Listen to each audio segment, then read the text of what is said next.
The frightened boy begged with tears in his eyes. Please don't hurt me. I can't walk. But the poor little girl didn't hurt him. Instead, she protected him and discovered he was the CEO's long-lost son. But what shocking twist will change their lives forever?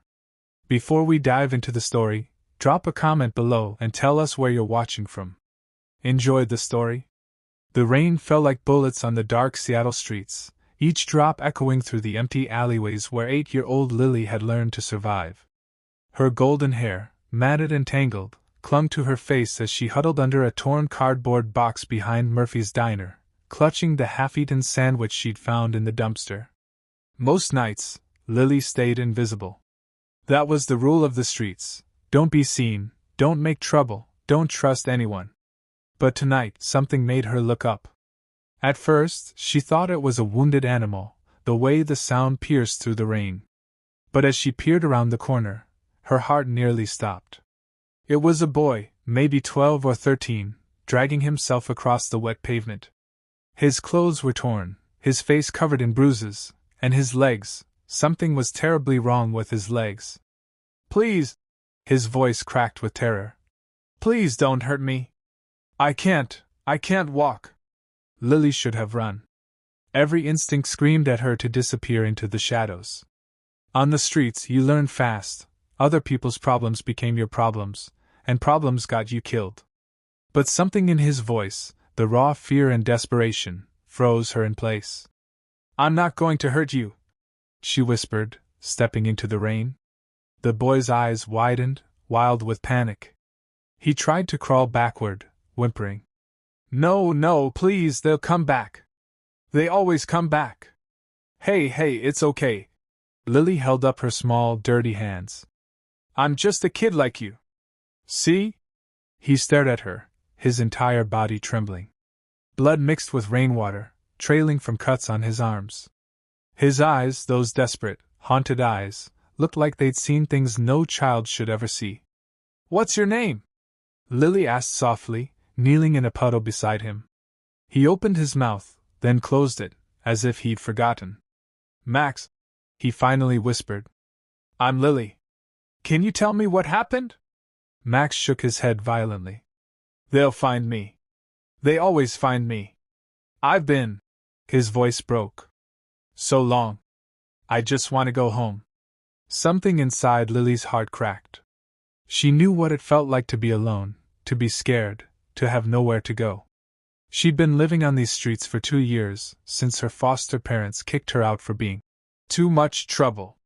But this boy, Max, his fear was different, deeper, darker. I know a place, she said, making a decision that would change everything. It's not much, but it's dry, and it's safe. Can you hold on to me? Max hesitated, his eyes searching her face for any sign of danger. Then, slowly, he nodded. Lily wrapped his arm around her small shoulders, her legs nearly buckling under his weight. He was bigger than her, older, but so weak he could barely help himself. Every step was agony for him, his broken whimpers cutting through the rain. Just a little further, Lily encouraged, her own arms screaming with effort. You're doing great, Max. We're almost there. They moved through the darkness like two ghosts, leaving a trail of blood and rainwater behind them. Lily's hideout was 3 blocks away, an abandoned office building that most people avoided. She'd made a small space on the 2nd floor, behind a fallen filing cabinet, where she kept her treasures, a blanket she'd found, some canned food, and a stuffed bear with one missing eye. As they finally collapsed inside, both gasping for breath, Max looked at her with tears streaming down his face. Why are you helping me? He asked. You don't even know me. Lily pulled her one blanket over both of them, feeling his body shake with cold and fear. Because nobody helped me when I needed it, she said simply. And I promised myself that if I ever could help someone I would. Max closed his eyes, his breathing slowly evening out. Thank you, he whispered. Outside, the rain continued to fall, and somewhere in the distance, sirens began to wail, getting closer with each passing second. Morning light filtered through the cracked windows, casting shadows across Max's bruised face. Lily had stayed awake all night, watching him sleep, terrified he might stop breathing. His fever had spiked around 3 a.m., and she'd used her precious store of bottled water to cool his burning forehead. Now, as his eyes fluttered open, she saw something she hadn't noticed in the darkness: intelligence, awareness, and a sadness so deep it seemed to swallow everything around it. "How long have I been asleep?" Max's voice was hoarse. "About 6 hours. Lily offered him a can of soup she'd been saving. "It's cold, but it's food." Max struggled to sit up, wincing with every movement. His legs were swollen, discolored in ways that made Lily's stomach turn. When he tried to move them, his face went white with pain. "They broke them," he said flatly, as if discussing the weather. "6 months ago. Said it would stop me from running away again." He took a sip of the soup, his hands shaking. "It worked." Lily felt tears burning behind her eyes. "How long have they had you?" Max was quiet for so long she thought he wouldn't answer. When he finally spoke, his voice was barely a whisper. 7 years. I was 5 when they took me. 7 years? The number hung in the air like a death sentence. Lily tried to imagine it, being taken at 5, spending your entire childhood locked away, hurt, broken. "Do you remember your family?" she asked gently. Something flickered across Max's face, pain mixed with something else, hope, maybe, or memory. "My dad," he said, his voice cracking. "He had this laugh, you know, big and loud. He used to carry me on his shoulders, and we'd pretend I was a giant. Mom made these chocolate chip cookies every Sunday. And my room had stars on the ceiling that glowed in the dark." Tears streamed down his cheeks now, and he didn't bother wiping them away.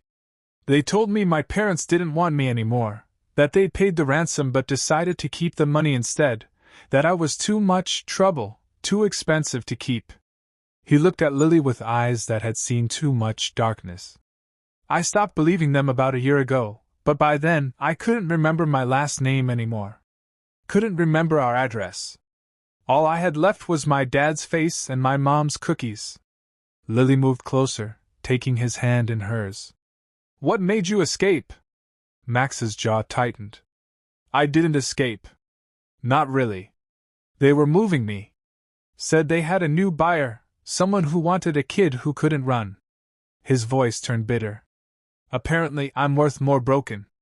But the van crashed 2 nights ago. The driver and the guard both got hurt bad. I crawled out through the back doors while they were unconscious and just kept crawling. Didn't know where I was going. Just knew I had to get away." "Do you think they're looking for you?" Lily asked, fear creeping into her voice. Max met her eyes, and she saw the answer before he spoke. "They're always looking. They never stop. That's why." He squeezed her hand. "Lily, you need to leave. Go far away. If they find me here, they'll know." Lily's voice was firm. "I'm not leaving you. We'll figure this out together." Outside, the sound of a car engine made them both freeze. It slowed down, stopped, then continued on. Max's entire body was rigid with terror, and Lily realized something horrifying. This was how he'd lived for 7 years. Every sound a potential threat, every moment filled with fear. "Tell me about your dad," she said softly, trying to calm him. "What was his name?" Max closed his eyes, searching through memories that had grown foggy with time and trauma. "Alexander," he finally said. "Alexander Sterling. He ran a big company, something with technology. He was always on his phone, but when he was with me, nothing else mattered." A small smile touched his lips. "He called me his little prince." Lily's heart ached. Somewhere out there, Alexander Sterling, if he was still alive, had spent 7 years not knowing his son was suffering. 7 years of wondering, hoping, grieving. "We're going to find him," Lily said with determination she didn't quite feel. "I promise you, Max. We're going to get you home." But even as she spoke the words, she couldn't shake the feeling that they were running out of time. Alexander couldn't breathe. 7 years of grief, of guilt, of desperate hope that he'd forced himself to abandon because it hurt too much. Now it all came rushing back, threatening to drown him. What do I do? His voice broke. Where do I look? We're searching the area around the crash site. But Mr. Sterling, if Maxwell escaped, he's terrified. He's been held captive for 7 years. He doesn't know if he can trust anyone. Doesn't know if we're here to help or hurt him. He might be hiding. Alexander was already moving, grabbing his coat. I'm coming with you, sir. I don't think, Detective, that's my son out there. Somewhere in the city, my boy is cold and scared and hurt, and I have spent every single day for 7 years praying for even a chance to find him. Alexander's voice was raw with desperation. I'm coming with you, and nothing you say will stop me. Morrison studied him for a long moment, then nodded. Let's go find your son. As they left the building, Alexander whispered a prayer he'd stopped believing in years ago. Hold on, Maxwell. I'm coming. Daddy's coming. Lily knew they needed help, but trust was a luxury she couldn't afford. Max's fever had worsened through the day, his skin burning hot to the touch. His legs were infected, she was certain now. The swelling had spread, and the smell made her gag. I need to find a doctor, she told Max. But he grabbed her arm with surprising strength. No hospitals, he gasped. They'll find me. They have people everywhere, cops, doctors, social workers. That's how they kept me hidden for so long. Max, you're dying. Better dead than back there. His eyes were wild with fever and fear. You don't understand what they do, Lily. What they make you do. What they sell you for. Lily's blood ran cold. She was 8 years old and living on the streets, but she wasn't naive. She'd seen enough, heard enough from other kids who'd escaped worse situations. Okay, she said, making a decision. No hospitals. But there's someone. Maybe she can help. Sister Grace ran a soup kitchen 5 blocks away. She never asked questions, never called the authorities, just helped whoever walked through her doors. Lily had gotten food there before, though she'd always been careful to stay invisible. This time, she'd have to risk being seen. I'll be back in an hour, Lily promised. Maybe 2. Lock the door after me and don't open it for anyone but me. I'll knock 3 times, pause, then twice more. Okay? Max nodded weakly. Lily, if something happens to me, if they find me before you get back. He reached into his torn pocket and pulled out a small, tarnished medal. Give this to my dad. Tell him I never stopped believing he'd come for me. Lily took the medal, her vision blurring with tears. On one side was an inscription, to my little prince. Love, Dad. On the other, initials, MAS. I'll be back, she repeated. I promise. The journey to St. Catherine's took forever. Lily moved through shadows, avoiding main streets where patrol cars might spot a kid alone. When she finally reached the kitchen's back door, she was shaking with exhaustion and fear. Sister Grace answered on the second knock, her weathered face breaking into a gentle smile that faded when she saw Lily's expression. Child, what's wrong? I need help, Lily whispered. Medical help. But I can't. He can't go to a hospital. Please. Sister Grace studied her for a long moment, then nodded. Come inside. Tell me everything. Lily did, the words spilling out in a desperate rush. Sister Grace listened without interrupting, her face growing more troubled with each detail. I know someone, she finally said. Dr. Sarah Chin. She volunteers here sometimes. She won't ask questions you can't answer. But Lily, this boy needs serious medical attention. What you're describing sounds like advanced infection. Can you call her, please? Sister Grace was already reaching for her phone when the front door crashed open.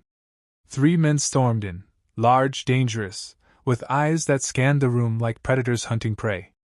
Looking for a kid, the leader said, pulling out a photograph. Boy about 12, dark hair, might be with a blonde girl. Someone said they saw them near here. Lily's blood turned to ice. She ducked behind the counter, her heart hammering so hard she thought it might explode. Sister Grace's voice was calm, steady. I serve hundreds of children here. You'll need to be more specific. The boy's injured. Broken legs. He's our nephew. Ran away after a family dispute. We just want to bring him home safely. Lily could hear the lie dripping from his words like poison. Sister Grace clearly heard it, too. I haven't seen any injured children today. If I do, I'll call the proper authorities. The man's face hardened. Lady, you don't want to get involved in family business. And you don't want to threaten a nun in her own establishment, Sister Grace replied coolly. Now leave, before I call those authorities myself. The standoff lasted an eternity. Finally, the men left, but not before the leader turned back. He can't hide forever. Tell him that. Tell him we always get our property back. When the door closed, Lily emerged from her hiding place, trembling. Sister Grace pulled her into a tight embrace. That boy isn't going back to them, she said firmly. Neither are you. We're calling Dr. Chin, and then we're calling someone else. Who? Lily whispered. Detective Morrison. He's one of the good ones, child. If anyone can help, it's him. Lily thought of Max's fear, his absolute conviction that no one in authority could be trusted. But she also thought of his burning fever, his infected legs, his fading strength. Sometimes, she realized, you had to choose between fear and hope. Okay, she whispered. Let's call them both. Alexander Sterling had searched for 36 hours straight, his driver taking him through every neighborhood near the crash site. He plastered Maxwell's photo, digitally aged to show how he might look now, on every surface that would hold it. He'd gotten hundreds of calls, all false leads, all dead ends. Now, exhausted and running on nothing but black coffee and desperate hope, he sat in his car outside a soup kitchen on the edge of the city. Detective Morrison had mentioned this place as a possibility. Street kids often came here. His phone rang. Morrison's number. We might have something, the detective said without preamble. Sister Grace at St. Catherine's called, says she has information about an injured boy matching Maxwell's description. But, Sterling, you need to prepare yourself. Even if it's him, I'm already here. Alexander interrupted, staring at the soup kitchen's modest entrance. At St. Catherine's. I'll call you back. He practically ran inside, his heart in his throat. An older nun met him at the door, her expression a mixture of sympathy and concern. Mr. Sterling? At his nod, she continued, I'm Sister Grace. Before I tell you more, I need your word that this child, if it's your son, will be protected. There are dangerous people looking for him. He's in danger. Alexander's voice rose. Where is he? Please keep your voice down. He's not here. He's hidden nearby. A brave little girl has been protecting him. But Mr. Sterling, he's very sick, infected legs, high fever. Dr. Chin is with him now, but he needs proper hospital care. Alexander felt tears streaming down his face. It's really him. It's Maxwell. Sister Grace pulled out a small, tarnished medal. The girl said to give this to his father, said to tell you he never stopped believing you'd come. Alexander's legs gave out. He knew that medal. He'd given it to Maxwell on his 4th birthday. To my little prince. He'd worn it every day until... Where is he? Alexander demanded, finding his strength again. Take me to him now. Sister Grace led him through back alleys, explaining in hurried whispers about Lily, about Max's escape, about the men who'd come looking. Alexander barely heard her. His entire being focused on one thing: his son was alive. They reached an abandoned building, climbed crumbling stairs, and Sister Grace knocked in a specific pattern. The door cracked open, and Alexander saw her, a tiny blonde girl with fierce blue eyes and dirt-smudged cheeks. Who's he? Lily demanded, blocking the entrance. Lily, Sister Grace said gently. This is Alexander Sterling, Maxwell's father. The girl studied him with an intensity that was unnerving in someone so young. Then she looked back into the room. Max, someone here to see you. Alexander heard a weak voice respond, and then he was pushing past Lily, past Sister Grace, past everything that stood between him and his son. The boy lying on a dirty blanket barely resembled the 5-year-old in his memories. He was skeletal, bruised, his legs bent at unnatural angles, but his eyes, those green eyes that Catherine had passed down, were the same. Maxwell. Alexander's voice broke completely. The boy stared at him, confusion and disbelief warring on his face. Then his eyes widened, and his hand flew to his mouth. Dad! It was barely a whisper. Dad, is it really you? Alexander collapsed beside him, gathering his broken son into his arms as gently as he could, sobbing into his matted hair. I've got you, he choked out. I've got you, my little prince. I never stopped looking. Never stopped hoping. I'm so sorry. I'm so sorry.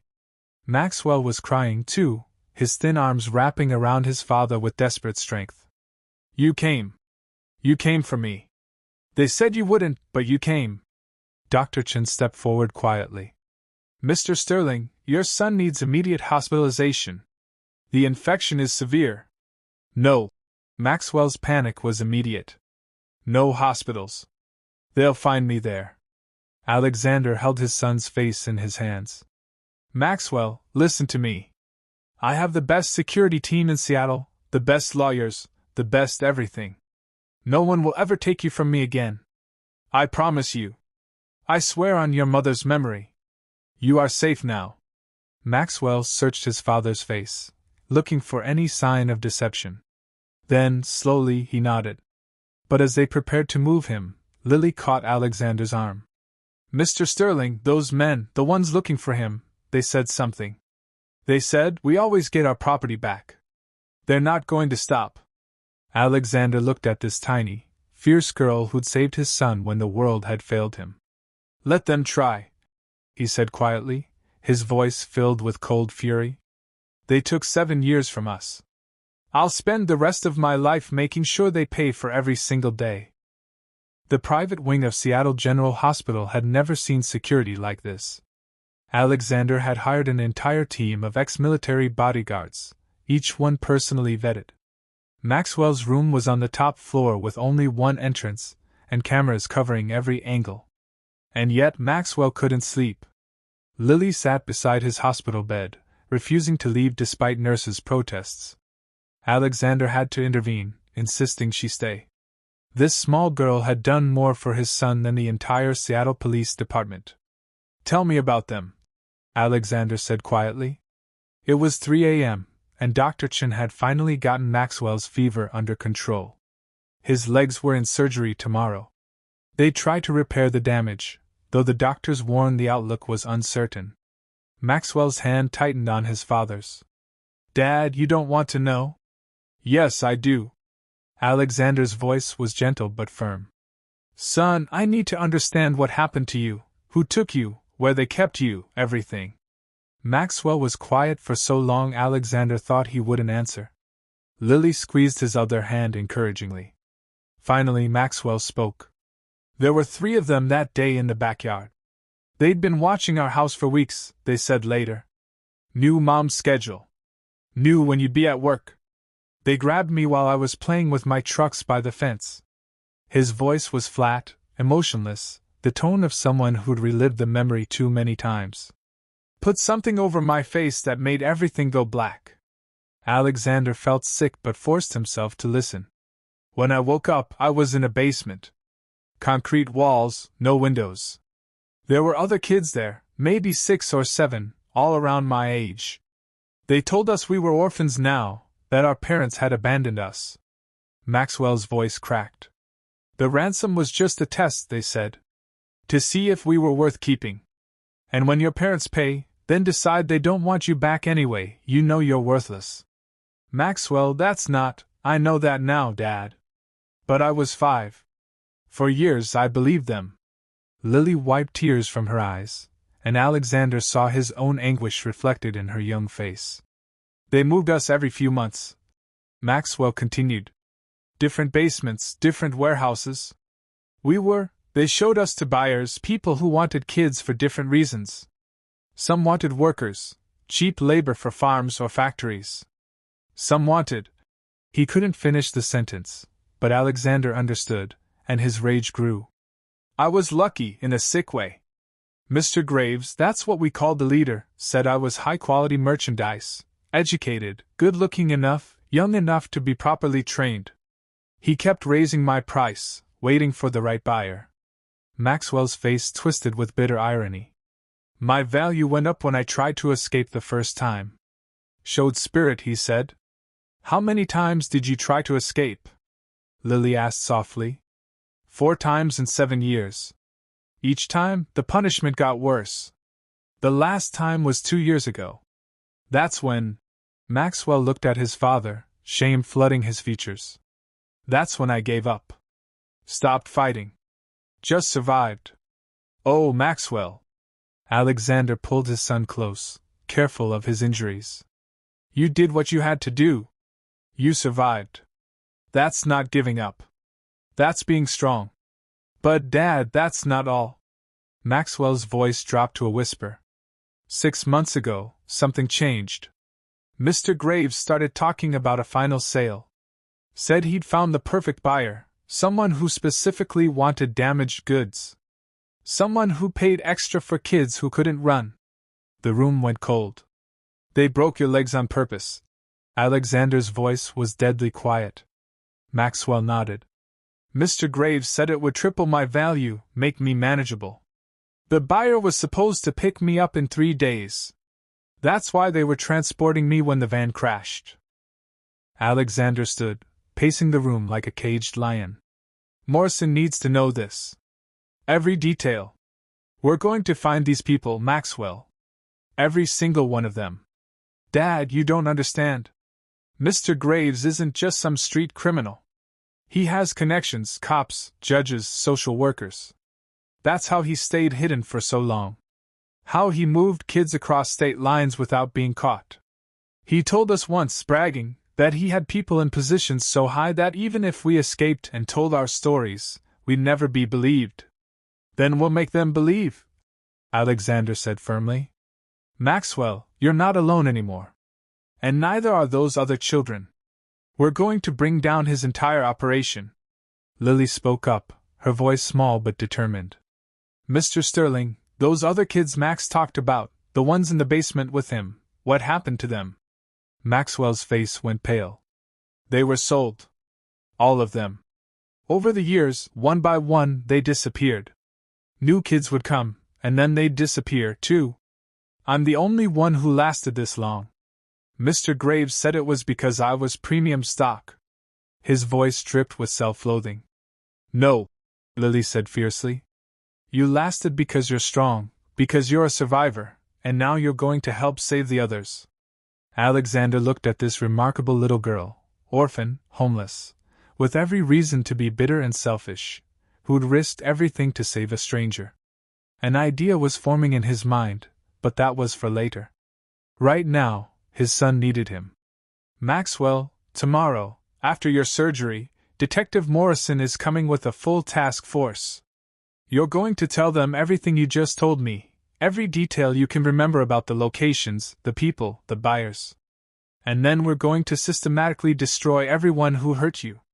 What if they come for me first? Maxwell's fear was palpable.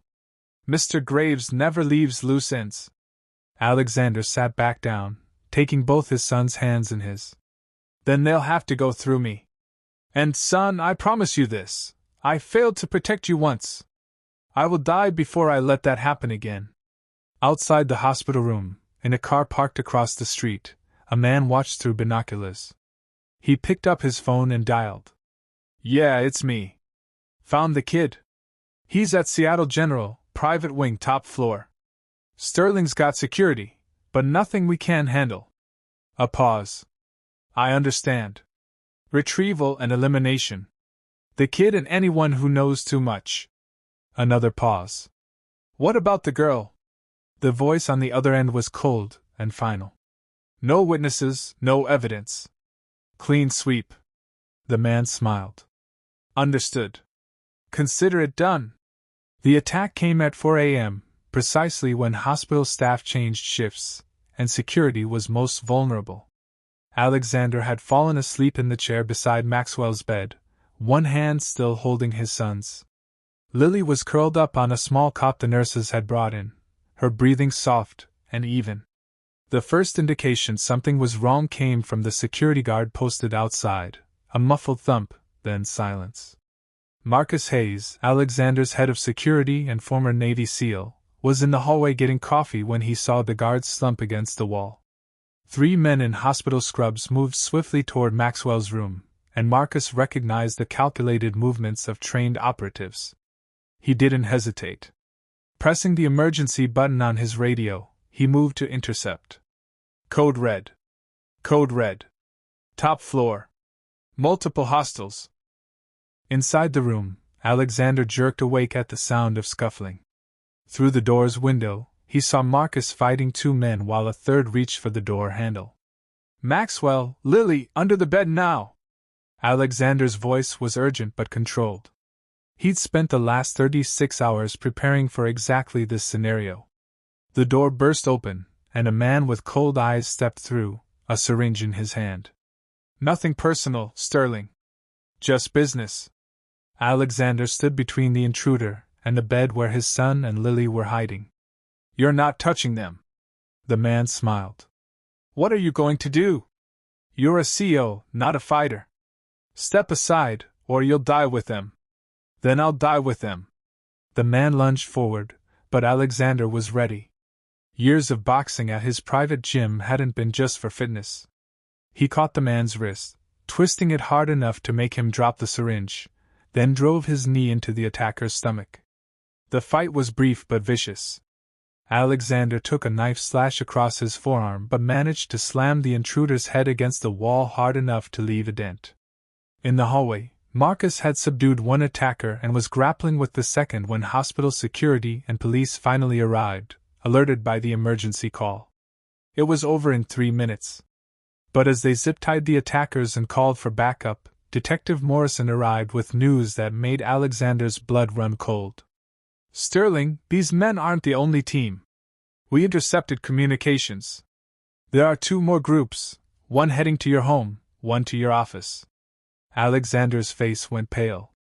Margaret, my assistant, she's working late tonight on quarterly reports. Morrison was already on his phone, but the look on his face told Alexander everything before he spoke the words. Sterling, I'm sorry. Your office was hit 20 minutes ago. There was an explosion. Fire department is there now, but there are casualties.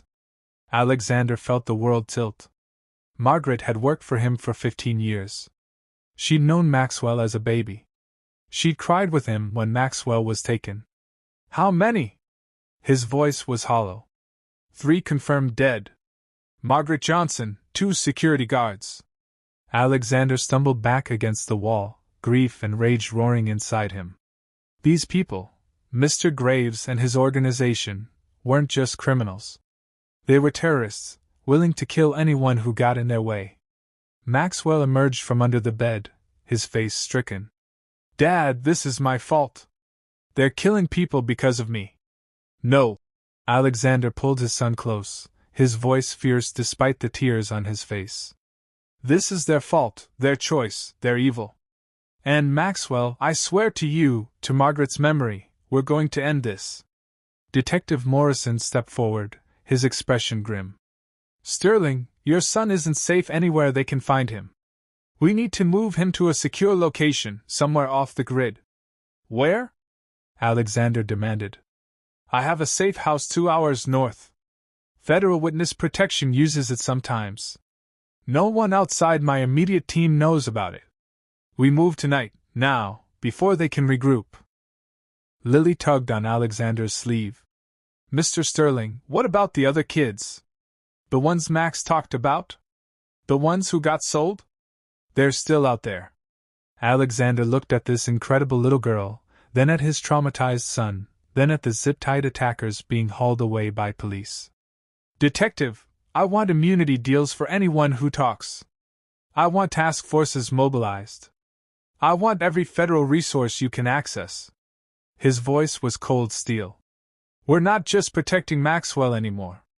We're going to war, and we're going to save every single child we can find. Morrison nodded slowly. I'll make the calls. But Sterling, you need to understand, an operation this size, this organized, it takes serious money and serious connections. We're not just fighting street thugs. We're fighting something much bigger. Then we'll need to be bigger, Alexander replied. I'll use every dollar, every connection, every resource I have. They wanted a war? They've got one. As they prepared to evacuate Maxwell to the safe house, one of the captured attackers laughed, a cold, hollow sound. You think you've won, Sterling? You have no idea how deep this goes. Mr. Graves is just one piece. The organization spans 6 states, 12 countries. You're one man fighting an empire. Alexander leaned down, his voice deadly quiet. I'm not one man. I'm a father who lost 7 years with his son. I'm a father who just lost someone who was like family. And I promise you this, I will burn your entire empire to the ground, even if it takes everything I have. The attacker's smile faded as they moved Maxwell to an armored transport, Lily holding his hand the entire way. Alexander made silent promises to everyone he'd lost and everyone he'd failed to protect. This wasn't just about Maxwell anymore. This was about justice. This was about making sure no other child suffered what his son had endured. And God help anyone who stood in his way. The safe house was a modest cabin nestled in the mountains, surrounded by dense forest and accessible only by a single narrow road that Marcus's team could easily monitor. It was quiet, peaceful, the opposite of everything Maxwell had known for 7 years. Dr. Chen had come with them, along with portable medical equipment. Maxwell's surgery had been postponed for safety reasons, but his legs needed constant monitoring and care.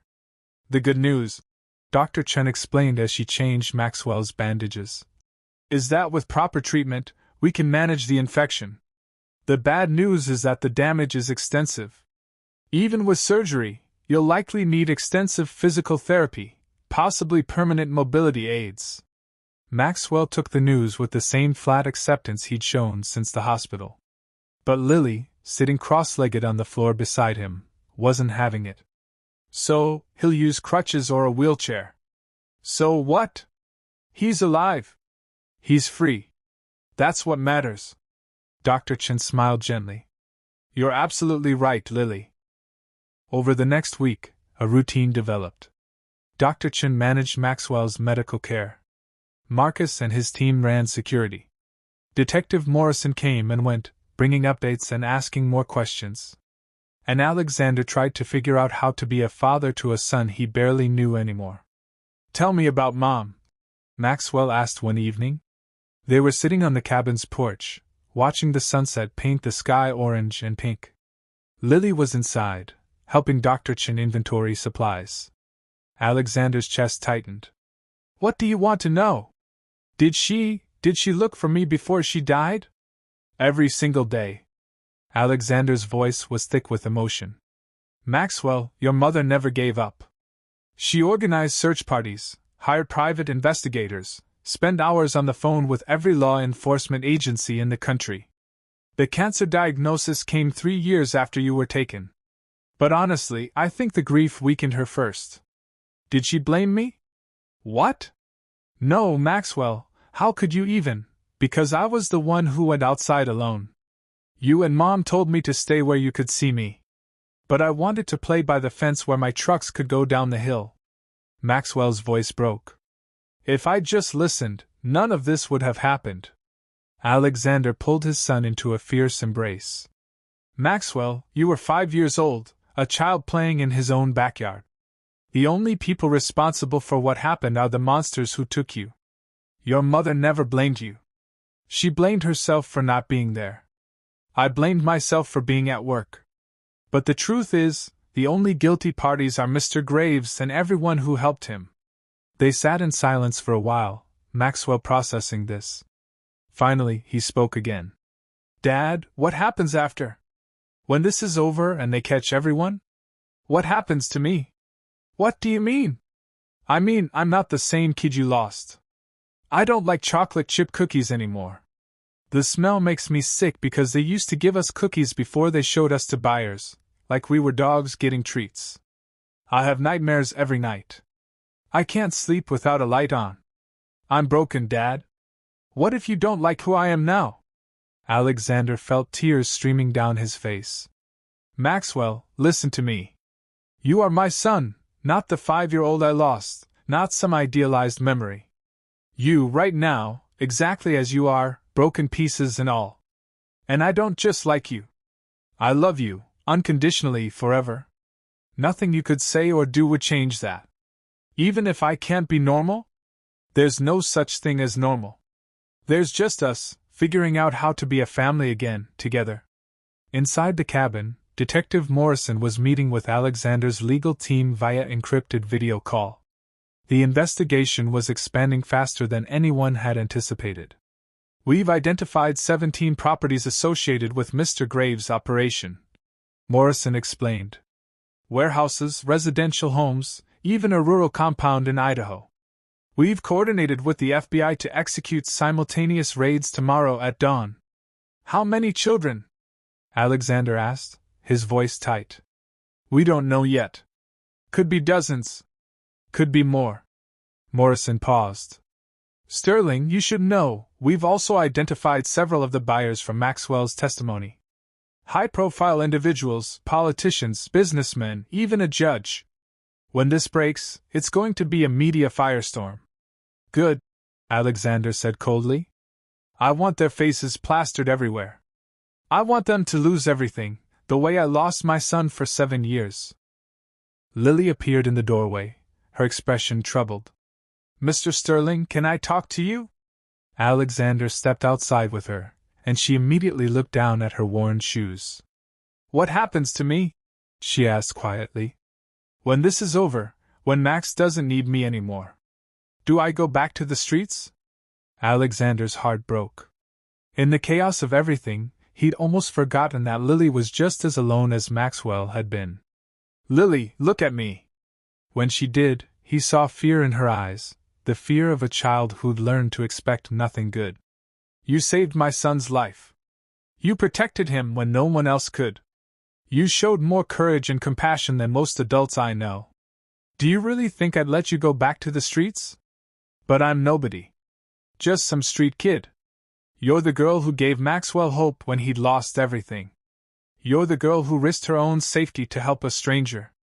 And Lily, if you're willing, I'd like you to be part of our family. Lily's eyes went wide. You mean like adoption? Exactly like adoption. Maxwell's going to need a lot of help recovering, both physically and emotionally. And honestly, I think you two need each other. What do you say? Lily didn't answer with words. She just launched herself at Alexander, hugging him with all the strength her small body could muster, sobbing into his shirt. I'll take that as a yes, Alexander said softly, holding her close. Inside, Maxwell had been listening at the window. He smiled, really smiled, for the first time in 7 years. Maybe, he thought, maybe they really could be okay. But that night, as everyone slept, a message came through on Detective Morrison's encrypted phone. A message that would change everything they thought they knew. Graves is dead. Found in a warehouse in Portland, execution style. Someone's cleaning house. The news of Mr. Graves' death sent shockwaves through the investigation. Someone was eliminating loose ends, and they were working fast. 3 more bodies in the last 48 hours, Detective Morrison reported grimly. 2 known associates of Graves and 1 buyer we'd identified from Maxwell's testimony. All executed, all professional hits. Alexander paced the cabin's small living room. They're destroying evidence. Everyone who could testify is being silenced. Which means Maxwell is in more danger than ever, Marcus added. If they're eliminating everyone connected to the organization, your son is the biggest loose end of all. Maxwell, sitting on the couch with Lily beside him, went pale. So they won't stop until I'm dead. They won't get that chance, Alexander said firmly, but fear gnawed at his gut. Morrison's phone buzzed. He read the message, and his expression darkened. The FBI raids happened this morning. 17 locations, simultaneous entry. He paused. They found 8 children, all under 12, all showing signs of severe abuse and malnutrition. The room fell silent. 8 children saved, but how many more were still out there? There's more, Morrison continued. We found records, ledgers, transaction logs, buyer lists. Sterling, this operation was generating over $20 million annually. We're talking about a network that spans the entire West Coast with connections to international trafficking rings. Alexander felt sick. How many children total? Based on the records, over 300 in the last decade. 56 are still unaccounted for. Lily's hand found Maxwell's, squeezing tight. He squeezed back, both of them thinking the same thing, 56 children still trapped in the nightmare he'd escaped. Dr. Chen spoke up from where she'd been monitoring Maxwell's vitals. Detective, these children you found, they'll need serious medical and psychological care. Years of it. Does the state have resources for that? Not nearly enough, Morrison admitted. Most will end up in an overwhelmed foster system. Alexander's mind was already working. I'll fund it. All of it. Medical care, therapy, education, whatever they need. I'll establish a foundation. Hire the best specialists. These kids deserve better than the system can provide. Mr. Sterling, that's going to cost millions. Then it costs millions. Alexander's voice was steel. My son was one of 300. I got him back through sheer luck. The least I can do is give the others a fighting chance. Over the next few days, a plan took shape. The Sterling Foundation for Exploited Children would provide comprehensive services, medical care, mental health support, educational resources, and long-term housing. Alexander threw himself into the work with manic energy, as if he could somehow atone for the years Maxwell suffered by saving others. But the executions continued. Every few days, another body turned up. Another potential witness silenced. Whoever's behind this has serious resources, Marcus observed during a security briefing. Professional killers don't come cheap, and they're operating across multiple states with law enforcement actively looking for them. Which means, Morrison said slowly, they have inside information. Someone in law enforcement or government is feeding them intelligence. The implications were terrifying. If the organization had infiltrated the investigation, nowhere was truly safe. That night, Maxwell woke screaming from a nightmare. Alexander rushed to his side, holding him as he sobbed. They were there, Dad, in my dream. They came through the windows, through the doors. They took me back to the basement, and you couldn't stop them. No one could stop them. It was just a dream, son. You're safe. But for how long? Maxwell's eyes were haunted. They killed Mr. Graves. They're killing everyone. What if they get past Marcus and his team? What if they hurt you or Lily or Dr. Chen? Everyone around me is in danger. Lily appeared in the doorway, having heard his cries. She climbed onto the bed and took Maxwell's hand. Then we're in danger together, she said simply. We're family now, remember? Families stick together, even when it's scary. Maxwell looked at this fierce little girl who'd saved his life, and something inside him shifted. He'd spent 7 years in survival mode, focused only on getting through each day, but now he had people worth fighting for. Dad, he said quietly, I want to help catch them. Whoever's behind this, whoever's killing people to cover their tracks, I want to help bring them down. Maxwell, you're 12 years old. You've been through enough. Exactly. I've been through it. I know how they think, how they operate. The other kids who were rescued, they're going to be too scared to talk, but I'm not. Not anymore. His voice grew stronger. They took 7 years from me. They killed Mom. They hurt hundreds of kids. I want to help stop them. Alexander wanted to say no, to protect his son from further trauma. But he saw the determination in Maxwell's eyes and recognized it. The need to take back power from the people who'd stolen everything. Okay, he said finally. But we do this carefully, and you're never unprotected. Deal? Deal. What none of them knew was that their safe house wasn't as safe as they thought. A mile away, in a car parked at the Treeline, A woman watched through high-powered binoculars. She'd been watching for 3 days, learning their routines, identifying weaknesses. And tonight she'd make her move, not to kill them. That would come later. Tonight, she just needed to plant the seeds of doubt, to make them question everything they thought they knew. Because the real mastermind behind the organization wasn't some street criminal like Mr. Graves.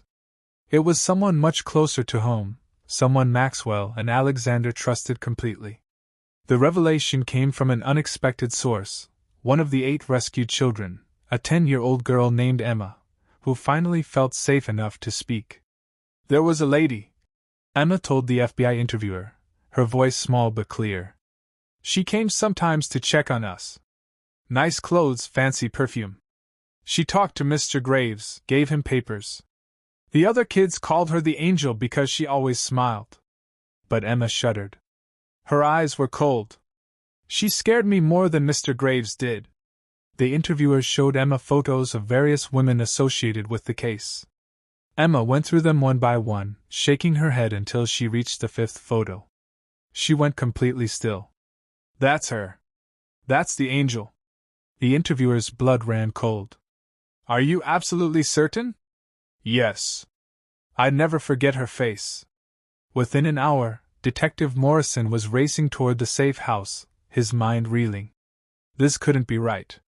It had to be a mistake. But Emma's certainty, combined with evidence they'd been uncovering, painted an undeniable picture. He burst into the cabin to find the team in a casual evening setting, Alexander reviewing foundation documents, Maxwell and Lily playing cards, Dr. Chin preparing dinner. Sterling, I need everyone in this room right now. Morrison's voice hardened. Including Dr. Sarah Chin. Dr. Chin looked up from the stove, surprised. Detective, what's wrong? I think you know exactly what's wrong, Doctor. Or should I call you by your real name, Sarah Chin Graves? The room froze. Alexander stood slowly, his expression confused. Morrison, what are you talking about? Dr. Chin isn't just a volunteer at St. Catherine's. She's Mr. Graves' sister-in-law.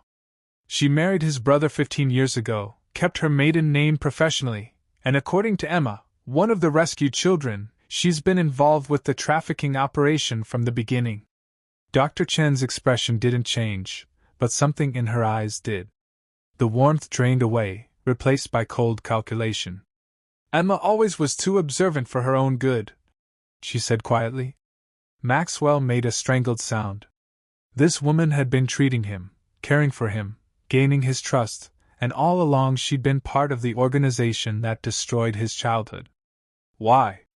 Alexander's voice was thick with betrayal. You helped us. You saved Maxwell's life. Dr. Chin, Sarah, smiled without humor.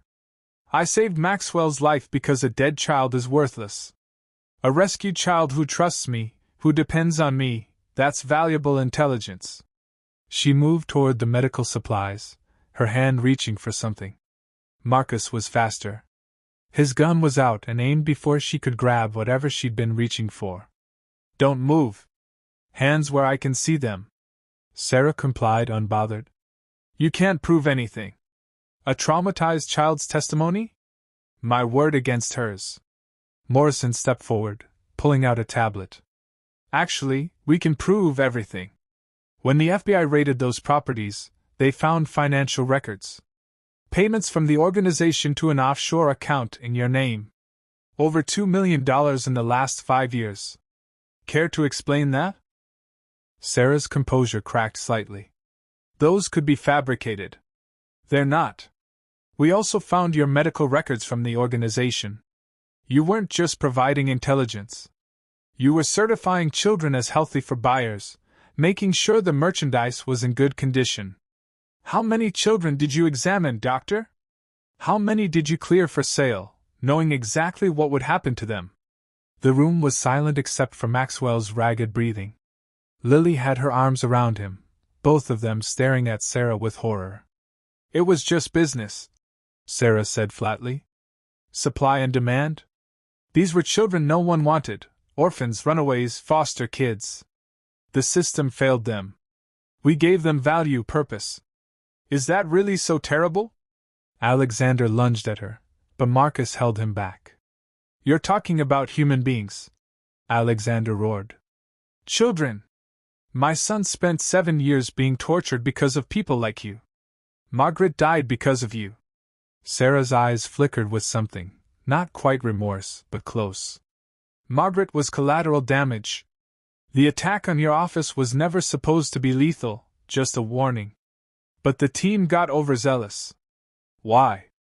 Maxwell's voice was barely a whisper. Why did you help me if you were one of them? Why not just let me die or turn me back over?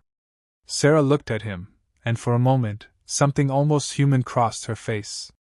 Because you reminded me of someone, she said quietly. My daughter. She was taken by a trafficking ring when she was 7. Different organization, different circumstances. I searched for 3 years, found her body in a river. Her voice was clinical, but her hands trembled slightly. After that, I didn't care anymore, about anything. My husband, Graves' brother, recruited me. Said I could help prevent other children from suffering like she did. But really, I think I just wanted to hurt the world the way it hurt me. So you became the very thing that destroyed your daughter, Morrison said with disgust. You became a monster. Perhaps. Sarah didn't deny it. But I'm not the monster you should be worried about. I'm just middle management detective. The real power behind this operation, the one orchestrating everything, including the recent executions, they're still out there, and they're much closer than you think. Who? Alexander demanded. Who's running this? Sarah smiled, a genuine smile this time, full of malice. That's the beautiful part, Mr. Sterling. You'll figure it out soon enough, and when you do, you'll realize you were being played from the very beginning. Every step you've taken, every move you've made, it's all been part of their plan. Morrison moved to handcuff her, but Sarah's smile only widened. One more thing, detective. That message about Graves being executed, check the timestamp. It was sent before he was actually killed. Someone wanted you to know about it immediately. Someone wanted to see how you'd react. Someone who has access to your encrypted communications. The implications hit like a physical blow. If someone had access to Morrison's encrypted phone, they knew everything, every safe house location, every investigation detail, every planned move. The mole, Marcus said grimly. It's someone in Morrison's team. But Sarah shook her head. Not quite. Think bigger, gentlemen. Who benefits most from this investigation? Who's been gathering intelligence about the organization's structure, its buyers, its operations? Who now knows exactly which wealthy, powerful people to blackmail? Alexander's blood ran cold as understanding dawned. Someone's not trying to shut down the organization, he said slowly. They're trying to take it over.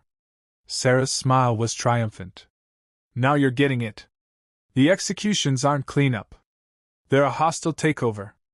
And Mr. Sterling, I'm afraid you and your son are right in the middle of it. Before anyone could respond, every light in the cabin went out simultaneously. Emergency generators should have kicked in immediately. They didn't. In the darkness, Sarah's voice came one last time, eerily calm. They're here. I hope you're ready. Marcus moved with military precision in the darkness, his night vision goggles showing him what the others couldn't see. 6 figures approaching the cabin from multiple directions, moving with professional coordination. Morrison, get Sterling and the kids to the safe room now. Alexander grabbed Maxwell and Lily, pushing them toward the back bedroom where Marcus had installed a reinforced panic room disguised as a closet. Morrison zip-tied Sarah Chen's hands and dragged her along. Wait! Maxwell protested. Dad, what about you and Marcus? We'll hold them off. Go! The panic room was small, barely 8 by 8 feet, but it was lined with steel plating and had its own communication system. Alexander sealed them inside, his heart hammering. Through the security cameras, still running on battery backup, they watched Marcus take position, his team of 4 guards spreading through the cabin. The attackers were good, but Marcus was better. The first 2 tried to breach the front door and went down hard to rubber bullets, Marcus's orders were to capture, not kill. But the next wave was smarter. They used tear gas, forcing Marcus and his team to fall back, eyes streaming. The cabin filled with smoke and chaos. In the panic room, Lily clung to Maxwell while Sarah sat calmly in the corner, her expression unreadable. "They won't kill you," she said conversationally. "At least not immediately. You're too valuable. Maxwell knows too much about the old organization, and Alexander Sterling, your resources, your connections, your foundation that's supposedly for helping children." She laughed coldly. "Perfect cover for a new trafficking operation. Whoever's taking over needs legitimacy. You're it." "Shut up," Morrison snapped, but his face was pale. Everything Sarah said made terrible sense. Maxwell's mind was racing. 7 years of captivity had taught him to read situations, to find escape routes, to survive. He studied the panic room's layout, the ventilation system, the emergency protocols Marcus had explained during their first day here. "Dad," he whispered, "the ventilation shaft, it connects to the outside, right? Emergency exit. Maxwell, you can't, someone has to get help. Real help. Not Morrison's team, they're compromised. Not local police, Sarah said the organization has connections everywhere." Maxwell's voice was steady despite his fear.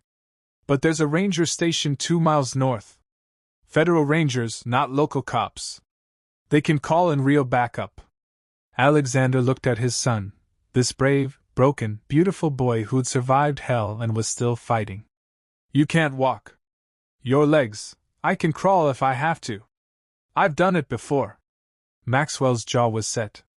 "Dad, I'm not helpless. I'm not that scared 5-year-old anymore. Let me help." Lily stood up. "I'm going with him. I know these woods. I've been in forests like this before, hiding from people, and I'm fast." "Absolutely not. Both of you are children. Children who've survived more than most adults," Lily interrupted. "Mr. Sterling, we can do this. We have to do this." Morrison checked his watch. "The attackers will breach this room in maybe 10 minutes. If the kids can get to the ranger station, call in federal backup, we might actually survive this." Alexander wanted to refuse, to protect them, to keep them safe. But he looked at Maxwell's determined face and knew his son was right. They couldn't wait to be saved. They had to save themselves. "Okay. But Lily, you stay with Maxwell every second. If anyone spots you, you run and don't look back. Promise me." "I promise." Marcus's voice crackled over the comm system. "Sterling, they're bringing in cutting equipment. You've got 8 minutes tops." Alexander opened the ventilation shaft, his heart breaking as he helped Maxwell into the narrow space. His son's legs were still damaged, still weak, but determination burned in his eyes. "I'll be back, Dad. I promise. I'll bring help. I know you will, son. I believe in you." Lily squeezed in behind Maxwell, and they started crawling through the darkness, following the shaft toward the outside vent. In the panic room, Alexander turned to Morrison. "If they breach before the kids get help, we need to buy them time." "Agreed. Sarah comes with us as a hostage. They won't risk killing her if she's valuable to the operation." Sarah laughed. "You think I'm valuable? I'm as expendable as anyone. I told you, this is a takeover. Old regime gets eliminated. New regime takes control. I'm old regime. Then why help us with information?" Morrison demanded. "Because I'm tired," Sarah said simply. "Tired of the lies, the pain, the endless cycle. My daughter is dead. My husband abandoned me. I've done terrible things, and I can't undo them. Maybe if Maxwell survives, if those 8 children I helped rescue get real help, maybe that's something. Maybe that's enough." Outside the cabin, the attackers had reached the panic room door. The high-pitched whine of a cutting torch filled the air. Alexander checked his watch. 6 minutes since Maxwell and Lily entered the ventilation system. They'd need at least 20 to reach the ranger station. "Morrison, we need to stall them." The detective nodded, checking his weapon. Sterling, when this is over, if we survive, I want you to know you're a better father than most. Maxwell's lucky to have you. I'm the lucky one. I got my son back. Not everyone does. The first section of the panic room door fell away with a metallic clang. Light poured in from the cabin. A voice called through the opening, eerily calm. Mr. Sterling, Dr. Chin, Detective Morrison, please come out peacefully. We prefer not to use force, but we will if necessary. Alexander stepped toward the opening, putting himself between the breach and Morrison. Let's talk about what you want. I'm a businessman. Everything's negotiable. Negotiation implies you have something we need, Mr. Sterling. Right now you're trapped, outgunned, and out of options. Your security team is subdued. Your son and the girl. The voice posed. Actually, where are the children? They're not showing on our thermal scans. A different voice, sharper. Check the ventilation system. They're escaping. Alexander smiled grimly. The kids had a head start. It would have to be enough. You want to talk? He called out.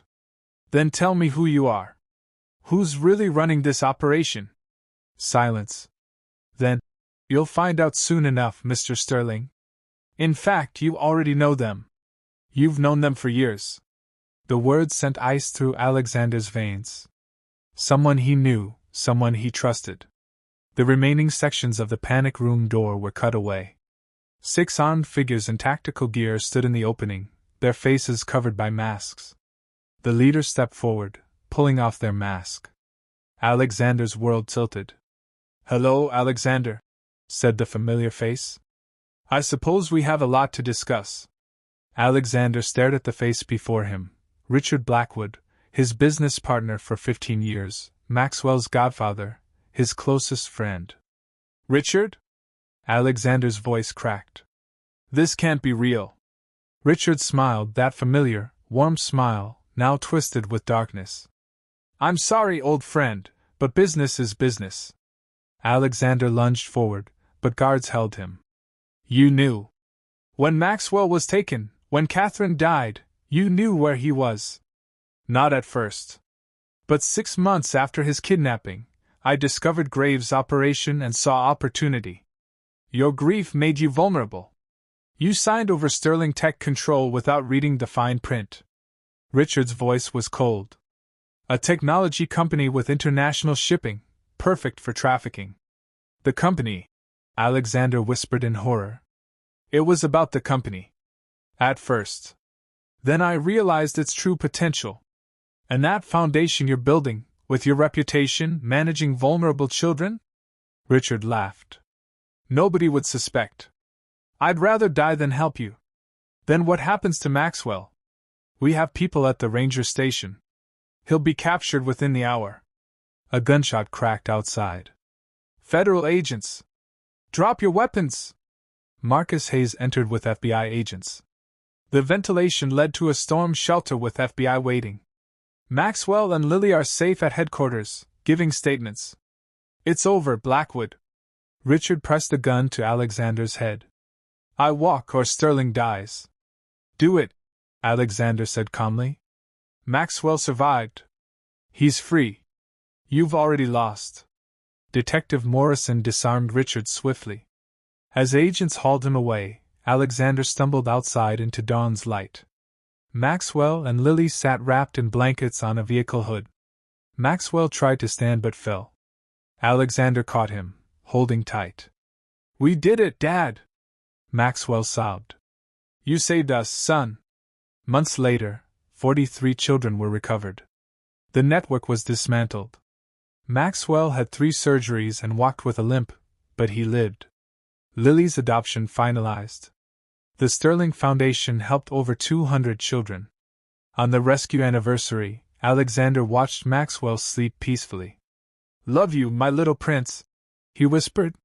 Maxwell's eyes opened with a genuine smile. Love you too, Dad. Thanks for never giving up. Never, Alexander promised. They were survivors, fighters, family, finally, truly home. Music.